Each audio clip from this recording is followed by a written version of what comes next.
साहित्य ज्ञान चैनल में आप सभी का स्वागत है।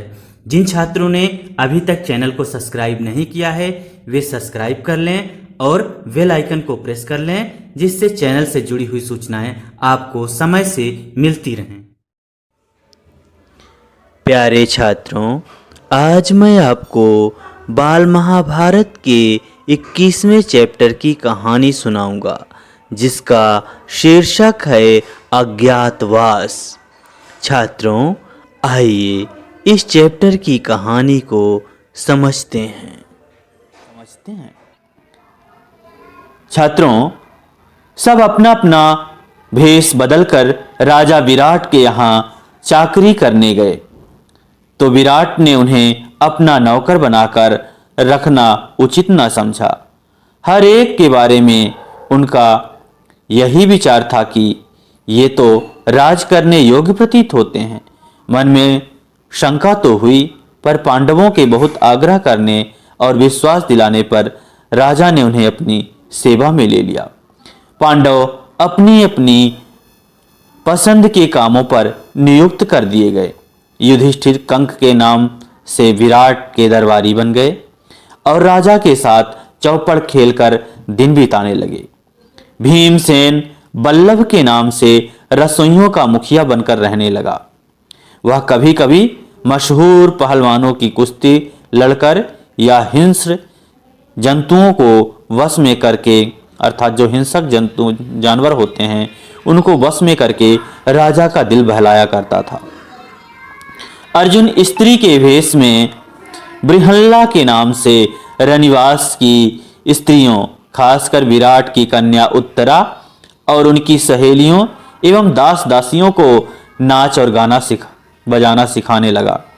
नकुल ग्रंथिक के नाम से घोड़ों को साधने, उनकी बीमारियों का इलाज करने और उनकी देखभाल करने में अपनी चतुरता का परिचय देते हुए राजा को खुश करता रहा। सहदेव तंतिपाल के रूप में गाय बैलों की देखभाल करता था। पांचाल राजा की पुत्री द्रौपदी, जिसकी सेवा टहल के लिए कितनी ही दासियां रहती थीं, अब अपने पतियों की प्रतिज्ञा पूरी करने हेतु दूसरी रानियों की आज्ञाकारिणी दासी बन गई। विराट की पत्नी सुदेक्षा की सेवा शुश्रूषा करती हुई रनवास में सैरंध्री के नाम से काम करने लगी। रानी सुदेष्णा का भाई कीचक बड़ा ही बलिष्ठ और प्रतापी वीर था। मत्स्य देश की सेना का वही नायक बना हुआ था और अपने कुल के लोगों को साथ लेकर कीचक ने बूढ़े विराट राज की शक्ति और सत्ता में खूब वृद्धि कर दी थी। कीचक की धाक लोगों पर जमी हुई थी। लोग कहा करते थे कि मत्स्य देश का राजा तो कीचक है, विराट नहीं। यहाँ तक कि स्वयं विराट भी कीचक से डरा करते थे और उनका कहा मानते थे। जब से पांडवों के 12 वर्ष के वनवास की अवधि पूरी हुई थी, तभी से दुर्योधन के गुप्तचरों ने पांडवों की खोज करना शुरू कर दी थी। इन्हीं दिनों हस्तिनापुर में कीचक के मारे जाने की खबर फैल गई।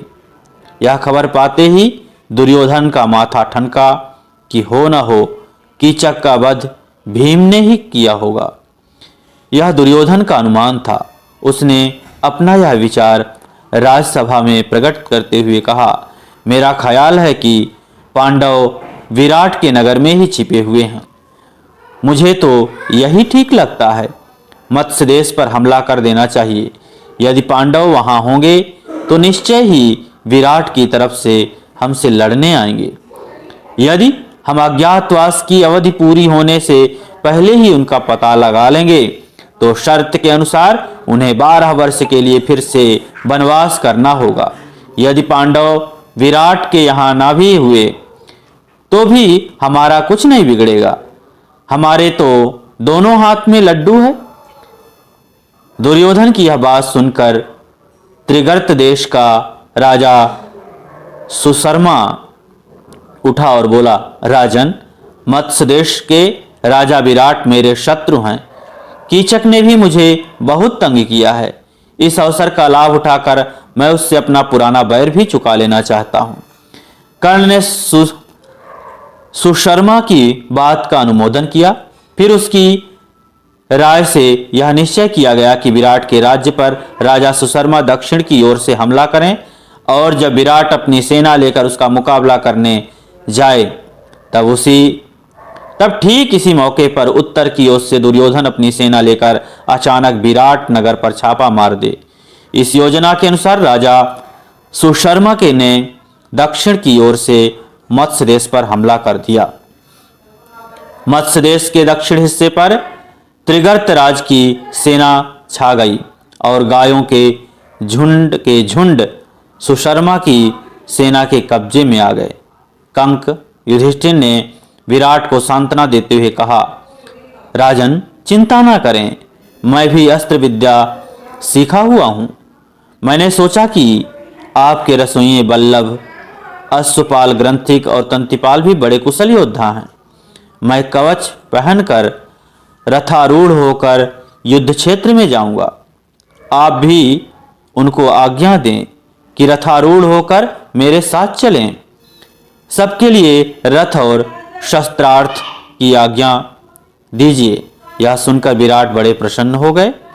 उनकी आज्ञा अनुसार चारों वीरों के लिए रथ तैयार होकर आ खड़े हुए। अर्जुन को छोड़कर बाकी चारों पांडव उन पर चढ़कर विराट और उनकी सेना समेत सुशर्मा से लड़ने चले गए। राजा सुशर्मा और विराट की सेनाओं में घोर युद्ध हुआ। जब राजा विराट बंदी बना लिए गए तो उनकी सारी सेना तितर बितर हो गई। सैनिक भागने लगे। यह हाल देखकर युधिष्ठिर भीमसेन से बोले, भीम, विराट को अभी छुड़ाकर लाना होगा और सुशर्मा को का दर्पचूर करना होगा। यदि तुम सदा की भांति सिंह की सी गर्जना करने लग जाओ तो शत्रु तुम्हें तुरंत पहचान लेंगे। इसलिए सामान्य लोगों की भांति रथ पर बैठकर और धनुष बाण के सहारे लड़ना ठीक होगा। आज्ञा मानकर भीमसेन रथ पर से ही सुशर्मा की सेना पर बाणों की बौछार करने लगा। थोड़ी ही देर की लड़ाई के बाद भीम ने विराट को छुड़ा लिया और सुशर्मा को कैद कर लिया। सुशर्मा की पराजय की खबर जब विराट नगर पहुंची तो नगर वालों ने नगर को खूब सजाकर आनंद मनाया और विजयी राजा विराट के स्वागत के लिए शहर के बाहर चल पड़े। इधर नगर के लोग विजय की खुशियां मना रहे थे और राजा की बाट जोह रहे थे, तो उधर उत्तर की ओर से दुर्योधन ने तबाही मचा दी। राजकुमार उत्तर तो बिल्कुल डर गया था और कांप रहा था। उसने बृहल्ला से कहा, बृहल्ला, मुझे बचाओ इस संकट से, मैं तुम्हारा बड़ा उपकार मानूंगा।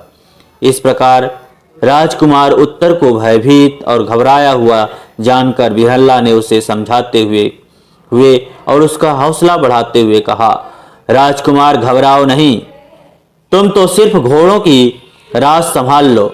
इतना कहकर अर्जुन ने उत्तर को सारथी के स्थान पर बैठाकर रास उसके हाथ में पकड़ा दी। राजकुमार ने रास पकड़ ली। आचार्य द्रोण यह सब दूर से देख रहे थे। उनको विश्वास हो रहा था कि यह अर्जुन ही है। उन्होंने यह बात इशारे से भीष्म को जता दी। यह चर्चा सुनकर दुर्योधन कर्ण से बोला, हमें इस बात से क्या मतलब कि यह औरत के भेष में कौन है।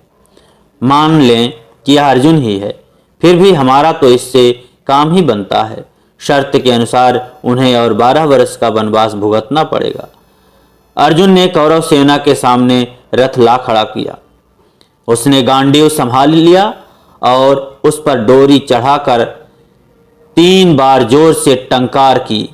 कौरव सेना टंकार ध्वनि से सचेत होने भी नहीं पाई थी कि अर्जुन ने खड़े होकर शंख की ध्वनि की, जिससे कौरव सेना थर्रा उठी। उसमें खलबली मच गई कि पांडव आ गए हैं। छात्रों, ये चैप्टर यहीं पर समाप्त होता है। आपको अगर ये वीडियो अच्छा लगा हो तो वीडियो को लाइक करें, चैनल को सब्सक्राइब करें और अपने साथियों के बीच में शेयर करें। धन्यवाद।